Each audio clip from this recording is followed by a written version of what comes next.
Ya con la última parte de la clase, entonces, como les decía, vamos a revisar ahora lo que es coherencia y cohesión, ya que también es importante la comprensión lectora, ¿ya?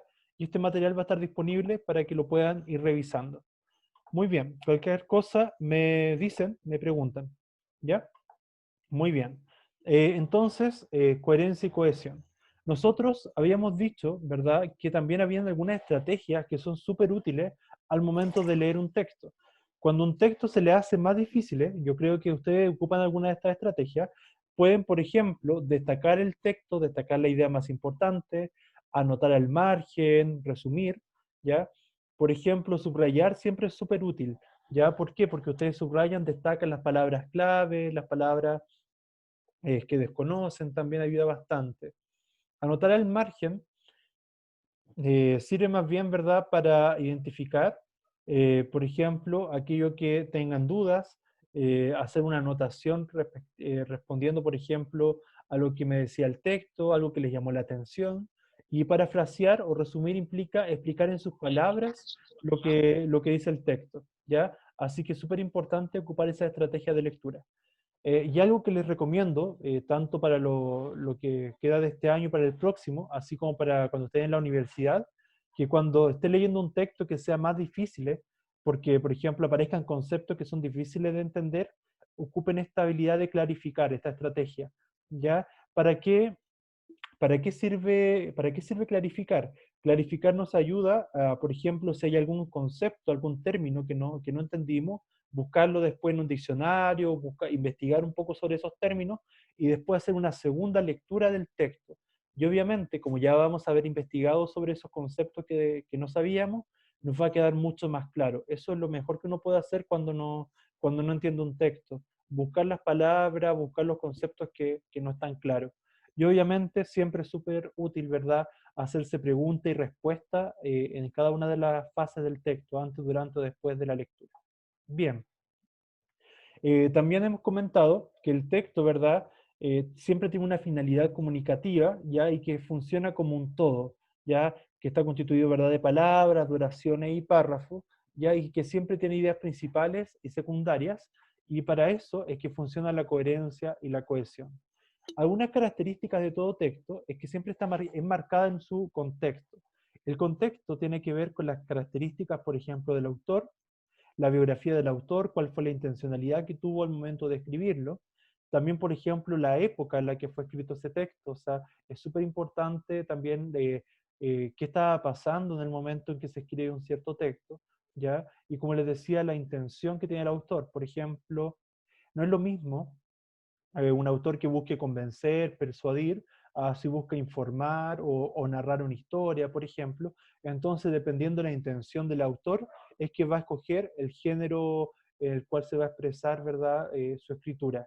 Y también porque el texto es un todo, como les decía, y el texto no es solamente algo escrito. Nosotros acostumbramos que el texto sea lo escrito, pero la palabra texto viene del latín textus, que significa texto tejido.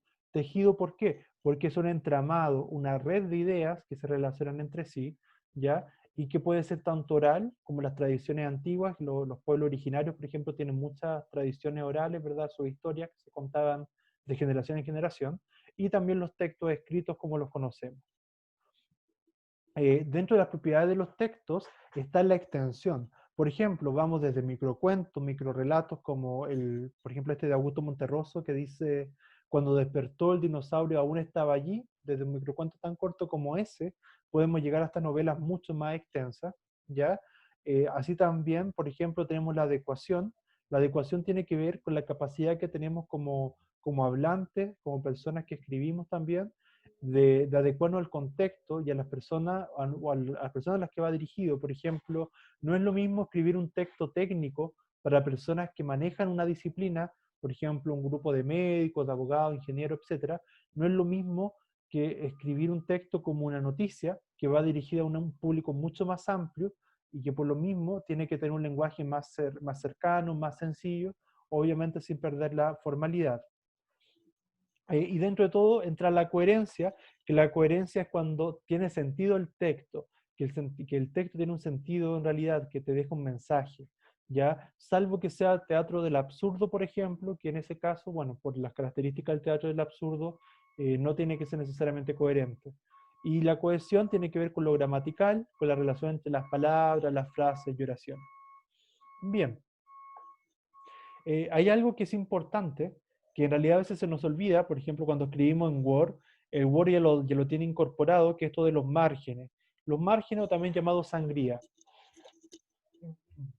La sangría tiene que ver, por ejemplo, con lo siguiente. La sangría es algo que es normativo, pero le da formalidad a la escritura, ¿ya? Por ejemplo, en la universidad es súper importante que ustedes respeten la sangría, los espacios y los márgenes de un texto, ¿ya? Que es lo que les permite, ¿verdad?, darle un cierto orden al texto en la forma y a la vez separar los párrafos igualmente, ¿verdad? Que los párrafos se separan por los puntos aparte, ¿ya? Sin embargo, no existe un solo tipo de párrafo. Ustedes saben que cada texto tiene distintos momentos, ¿verdad? Por lo tanto, hay párrafos para introducir, párrafos para desarrollar una idea o párrafos para hacer una conclusión. Dentro de los párrafos que introducen, ustedes saben que una buena introducción, cuando han tenido que hacer informes, investigaciones, ¿verdad? Cuando tienen que preparar introducción, o sea, perdón, disertaciones, etcétera, es cierto, en ese punto la introducción apunta a lo siguiente, a presentar un tema, dar una idea general de ese tema, ¿verdad? Hacer una síntesis, centrarnos en la idea principal del tema, y finalmente, ¿verdad? Hacer una relación, un nexo entre lo que luego se va a desarrollar. Entonces, a grandes rasgos, todo párrafo de introducción tiene que ser capaz de sintetizar lo que voy a abordar en el texto. Y además, hay ciertos conectores que son propios de una introducción, como por ejemplo, en primer lugar, primero que todo, antes que todo, etcétera. ¿Ya? Respecto a los párrafos de desarrollo, estos, como el nombre lo dice, ya explican, detallan, desarrollan las ideas principales, por lo tanto van a haber mucha más presencia de ideas secundarias, ¿ya? Y va a ir permitiendo, ¿verdad?, ampliar la información. Y por último, tenemos los párrafos de conclusión, que igualmente tiene que ver con cerrar una idea, ya dar término. Por lo tanto, también tiene que ser una síntesis. Tanto la introducción como la conclusión deben ser síntesis, sintéticas.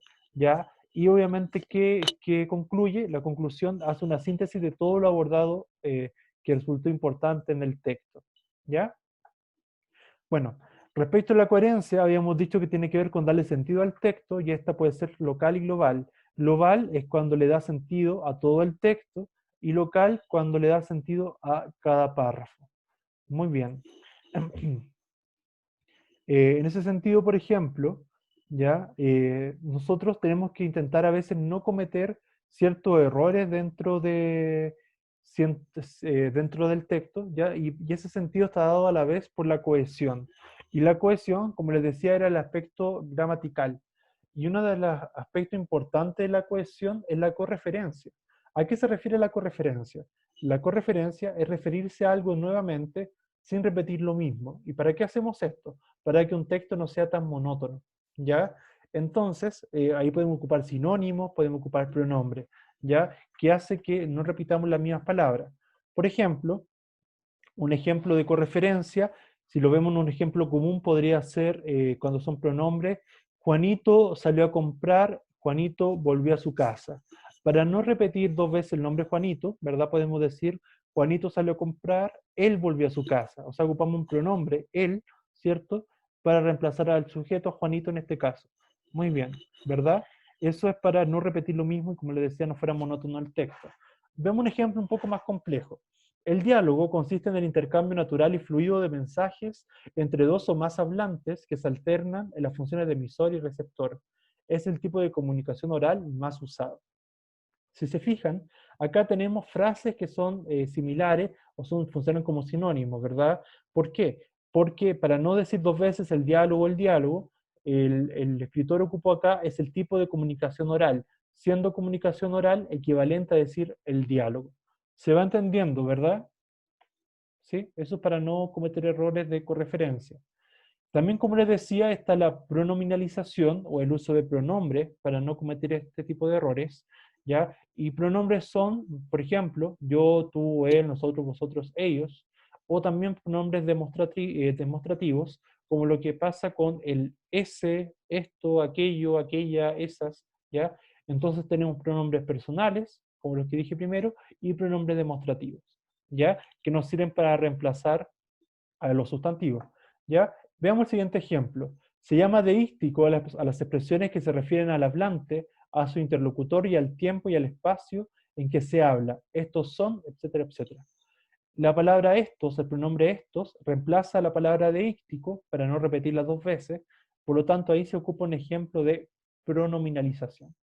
Y por último, los conectores, que no vamos a profundizar ahora en ellos, pero que son de distintos tipos. Ustedes saben que hay conectores para causa, consecuencia, conectores de continuidad, conectores adversativos, que antes se preguntaban en la PCU, pero ahora no se preguntan directamente en la prueba de transición. Pero de todas maneras siempre es importante manejarlo porque nos ayudan a darle estructura al texto, permiten conectar, ¿cierto?, la idea y permiten reformular, ¿verdad?, la información dentro de un texto. ¿Ya? Bien, luego quedan algunos ejercicios, pero eso ya vienen resueltos y eso va a quedar como tarea para ustedes para que vayan ejercitando su comprensión lectora. ¿Hasta acá alguna duda? ¿Quedó claro? ¿Qué les pareció? Espero les sirva, porque esto les va a servir cada vez que tengan que leer un texto. Algo que consultar, algo que agregar. ¿Queda claro, chicos, chicas? ¿Quedó claro? ¿Quedó claro, no? ¿Están ahí? ¿Sí? Ah, ya, por lo menos. Ya. Lo único que les pido es que participen más igual para no estar hablando yo solamente toda la clase. ¿Ya? Así que atrévanse a participar, están en su curso, así que yo creo que, así que para que se animen a participar. Eso por mi parte, ya si no hubieran dudas, me despido, que tengan una buena tarde, compartan con sus familias, cuídense mucho, ¿ya? Eso, que estén muy bien, cuídense, cualquier cosa me pueden preguntar, ¿ya? Me despido, que estén muy bien. Chao a todos. ¿Ya? Ah, bueno, si alguien quiere, ¿quién quiere preguntar? Ah, bueno, pero se puede activar el micrófono, lo pueden reactivar y ahí pueden participar. ¿Ya? Si no hay preguntas, me despido de todas, de todos. Que estén muy bien, cuídense. Chao. Chao a todas, a todos.